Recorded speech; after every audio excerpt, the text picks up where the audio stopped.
Good morning সবাইকে। কেমন আছো সবাই? আশা করছি অনেক ভালো আছো, আমিও অনেক ভালো আছি। সকাল সকাল চলে আসলাম, এই বিছানার চাদর ফাদর গুছিয়ে নিচ্ছি। তারপরে এই চলে আসলাম এখানে ঘর মোছামুছি করতে, কারণ ঘর মোছামুছি করছি সকাল সকাল। আমার সকাল সকাল এগুলোই করে নিতে হয়, কারণ বরবাবু অফিসে যায় তো রান্না বান্না করে রাখতে হয়, উনি খেয়ে দিয়ে যান, তার জন্য আমাকে তাড়াতাড়ি এইসব কাজগুলো করে নিতে হয়। করে তারপরে আবার রান্না বসাতে তো হবে না। এবার আমি চলে যাচ্ছি আবার সবজি কাটতে, চলো দেখতে থাকো। সবজি কাটছি, এই সবজি কাটা শুরু করে দিয়েছি, কারণ সবজি কেটে স্নান করে তারপর ঠাকুরকে পুজো দিয়ে রান্না বসাবো। তার জন্য সবজিগুলো তাড়াতাড়ি করে একটু কেটে নিচ্ছি। সবজি কেটে আবার তোমাদের সঙ্গে দেখা হচ্ছে।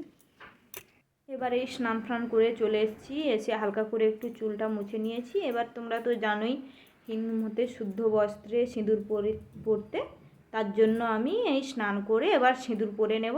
এবার সিঁদুর পরে, জানোই তো মেয়েদের সিঁদুর পরে দুটো শাঁখাতে সিঁদুর লাগিয়ে প্রণাম করে নিতে হয়। তারপরে কি বলো তো, হ্যাঁ একটা কথা আমি ভুলে যাচ্ছি, যে তোমরা কেউ জানিও তো যে সিঁদুর পরার পর ওই হাতটা নাকি কাপড়ের আঁচলে মুছতে হয়। আমি তো ঠিক জানি না, তোমরা কে কে জানো একটু বলো আমাকে, হ্যাঁ। এবার এই সব কিছুই হয়ে গেল, এবার চলো রান্না করতে যেতে হবে। হ্যাঁ এখন একটা কথা, এখন ইন্ট্রোটাই তো দেওয়া হয়নি, চলো ইন্ট্রোটা দিয়ে নিই। হ্যালো গাইস, কেমন আছো তোমরা সবাই? আশা করছি অনেক ভালো আছো, আমিও অনেক ভালো আছি।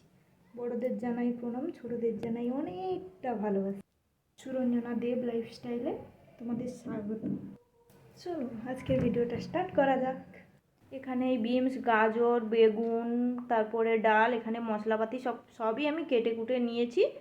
এবারে এগুলোকে রান্না করতে হবে, তো এই দেখো এইসব মশলা ডালে পড়বে। ভেজ ডাল, এবার বেগুনে আমি হালকা করে নুন হলুদ মাখিয়ে নিয়েছি। এবার কড়াইতে আমি তেল ঢেলে দিলাম।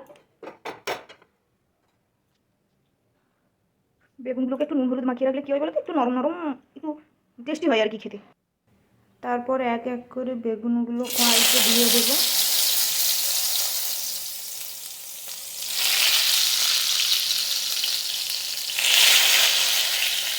অল্প অল্প করে বেগুনগুলো দিয়ে দেবো, দিয়ে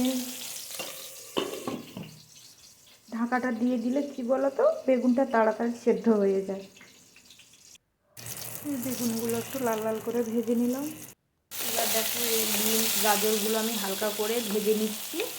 এগুলোকে বেশি ভাজা যাবে না আর কি, ওই 2-3 মিনিটের জন্য একটু হালকা করে ভেজে নিতে হবে।